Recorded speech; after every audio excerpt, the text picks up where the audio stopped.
श्री कृष्ण कहते हैं, आलसी व्यक्ति कभी भी सफल नहीं हो सकता। जिसे अपने जीवन में ऐसो आराम प्यारा है, उसे मेहनत करना अच्छा नहीं लगता, भला हुआ व्यक्ति कैसे सफल हो सकता है। इसलिए अगर आप कोई काम करना चाहते हैं तो अभी से आलस्य त्याग दीजिए। किसी भी व्यक्ति के अपने जीवन में सफल ना होने का सबसे मुख्य कारण क्या होता है? खुद पर भरोसा ना होना। जीवन में वही व्यक्ति सफल होता है जिसे खुद पर भरोसा हो। जिस व्यक्ति को खुद पर भरोसा नहीं है वो कभी सफल नहीं हो सकता। एक बार दानवीर कर्ण ने भगवान श्री कृष्ण को अपनी व्यथा सुनाई और कहा, हे प्रभु, जब मैं पैदा हुआ तब मेरी मां ने मुझे त्याग दिया। इसमें मेरा क्या अपराध था? द्रोणाचार्य ने मुझे शिक्षा देने से मना कर दिया क्योंकि वो मुझे क्षत्रिय नहीं मानते थे। इसमें भी मेरा क्या अपराध? और द्रौपदी के स्वयंवर में मुझे अपमानित किया गया क्योंकि मैं महाराज परिवार का हिस्सा नहीं हूं। जवाब में श्री कृष्ण ने कहा, हे कर्ण, मेरा जन्म हुआ तब मैं कारागार में था और पैदा होते ही मेरी मृत्यु मेरा प्रतीक्षा कर रही थी।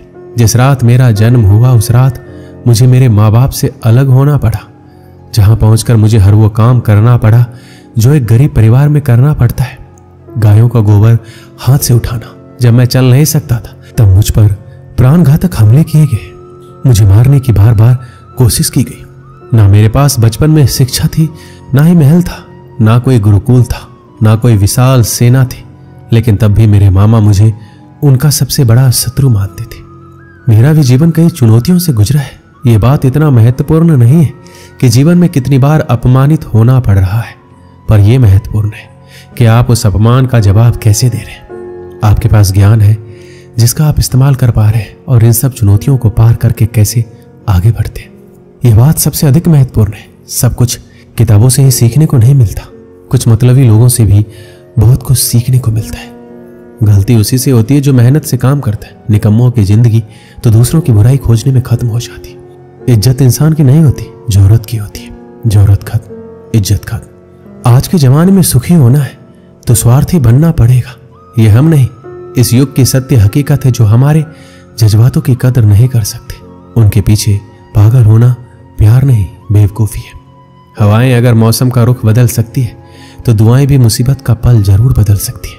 जो दिल में है उसे कहने की हिम्मत रखो, जो दूसरों के दिल में है उसे समझने की समझ रखो। रिश्ते कभी नहीं टूटेंगे। अपनी लगन, धैर्य, हिम्मत और सकारात्मक विचारों के सहारे इंसान अनेक विकट परिस्थितियों में भी सफलतापूर्वक बाहर आ सकता है। यह एक निश्चित बात है कि आप काम खत्म नहीं कर सकते अगर आप काम शुरू ही नहीं करेंगे तो। किसी भी काम का सबसे कठिन हिस्सा काम को शुरू करना होता है। कभी हार मत मानो। आज कठिन है, कल बदतर होगा, लेकिन कल के दिन का बाद सुनहरा होगा। अगर इंसान में कुछ करने की इच्छा हो तो दुनिया में कुछ असंभव नहीं है। जहां दूसरों को समझना मुश्किल हो जाए वहां खुद को समझ लेना ही बेहतर है। बदन है मिट्टी की, सांसें सारी उधार है। घमंड भी है तो किस बात का, यहां तो हम सब किराएदार हैं। परेशानियां जिंदगी का हिस्सा है। जिसने अपनी परेशानियों पर कदम रखा है वह जीत गया है, और जिसने अपनी परेशानियों को सर पर सवार कर लिया है वो लुट गया है। सही रास्ते पे चलना जरा मुश्किल है, पर उस रास्ते पर आपको कोई गिरा नहीं सकता। गिरते गिरते ही बच्चा चलने लगता है, डूबते डूबते ही इंसान तैरना सीख जाता है। चोट से घबराकर कभी पीछे मत हटना, क्योंकि चोट खाकर ये इंसान संभलने लगता है। असफलताओं पर लाखों ताने आएंगे, परंतु निराश मत होना, क्योंकि ये वही समय है जिसे आप पहचान जाएंगे। मां के बाद सिर्फ हिम्मत मनुष्य का साथ देती है, जो मनुष्य को कभी हारने नहीं देती। कुदरत ने हम सबको हीरा ही बनाया, बस शर्त यह है जो घिसेगा वही चमकेगा। सब कुछ किताबों से ही सीखने को नहीं मिलता, कुछ मतलबी लोगों से भी बहुत कुछ सीखने को मिलता है। कभी भी किसी जरूरतमंद को अपनी चौखट पर जलील मत कीजिए, क्योंकि ऊपर वाला कटोरा बदलने में देर नहीं करता। आज रास्ता बना लिया है, कल मंजिलें भी जरूर मिलेगी। हौसलों से भरी ये कशिश एक दिन जरूर रंग लाएगी। इस संसार में कुछ भी स्थिर नहीं है, ना समय, ना प्रेम, ना घृणा, ना ही संबंध। कोई आपको ना समझे तो चिंता मत करना, क्योंकि अच्छे लोग और अच्छी किताबें हर किसी को समझ में नहीं आती। मित्रता कोई स्वार्थ नहीं बल्कि एक विश्वास है, जहां सुख में हंसी मजाक से लेकर संकट में साथ देने की जिम्मेदारी होती है।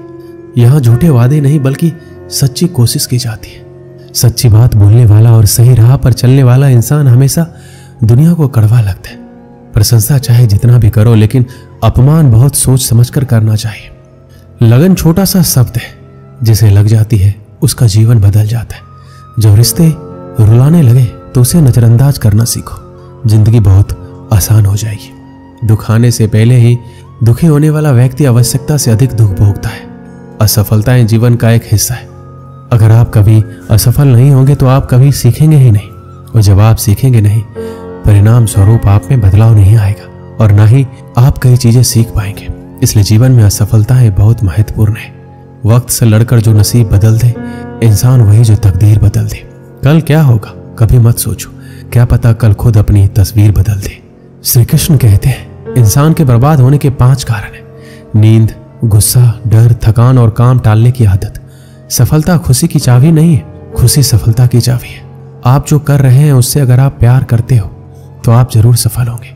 दूसरों का भला करने वाले मनुष्य को हमेशा कष्ट का सामना करना पड़ता है, क्योंकि हमेशा फल देने वाले वृक्ष को पत्थरों की मार सहनी पड़ती है। सत्य से कमाया हुआ धन हर प्रकार से सुख देता है, छल कपट से कमाया हुआ धन हमेशा दुख देता है।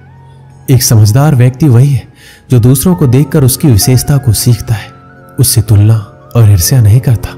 एक समय की बात है, एक निर्धन व्यक्ति राजा के महल में माली का काम करता था। उसने राजमहल के बाग में कई प्रकार के फलों के पेड़ लगाए थे। जो फल पक जाते वो तोड़कर राजा के सामने प्रस्तुत कर देता। कई बार खुश होकर राजा उसे इनाम भी देते। एक बार बाग में आम, अंगूर और नारियल के फल हुए। माली टोकरी लेकर बाग में पहुंचा और सोचने लगा कि आज कौन सा फल महाराज के लिए ले जाऊं। कुछ देर सोचने के बाद उसने अंगूर तोड़ लिए और टोकरी में भरकर राजा के पास पहुंचा। उन दिनों राजा कुछ चिंतित था। उसे गुप्तचर द्वारा सूचना मिली थी कि पड़ोसी राज्य का राजा उस पर आक्रमण की तैयारी में। वह इस बारे में गहन सोच विचार में डूबा हुआ था। तभी माली उसके पास पहुंचा और चुपचाप उसके सामने टोकरी रखकर कुछ दूर जाकर बैठ गया। राजा मंथन करते करते टोकरी से अंगूर उठाकर खाने लगा। वह आधा अंगूर खाता और आधा फेंक देता, जो माली के ऊपर गिरता। जैसे ही अंगूर माली को लगता, वो कहता, भगवान तू बड़ा दयालु है। सोच विचार में डूबे राजा का ध्यान इस ओर नहीं था कि वह अंगूर माली के ऊपर फेंक रहा है। एक बार फिर उसने अंगूर माली के ऊपर फेंका और माली ने फिर से कहा, भगवान तू बड़ा दयालु है। इस बार राजा का ध्यान माली की ओर चला गया। उसने आश्चर्य से उसे देखा और पूछा, माली, मैं तुम्हें जूठे फल फेंक रहा हूं और तुम कह रहे हो भगवान तू बड़ा दयालु है। इसमें भगवान की दया कैसी है? माली ने उत्तर दिया, महाराज, आज बाग में 3 तरह के फल थे, आम, अंगूर और नारियल। मैं सोच रहा था आपके लिए कौन सा फल लाऊं। भगवान की दया से मेरी बुद्धि में आया कि आपके लिए अंगूर ले चलो, और मैं अंगूर ले आया।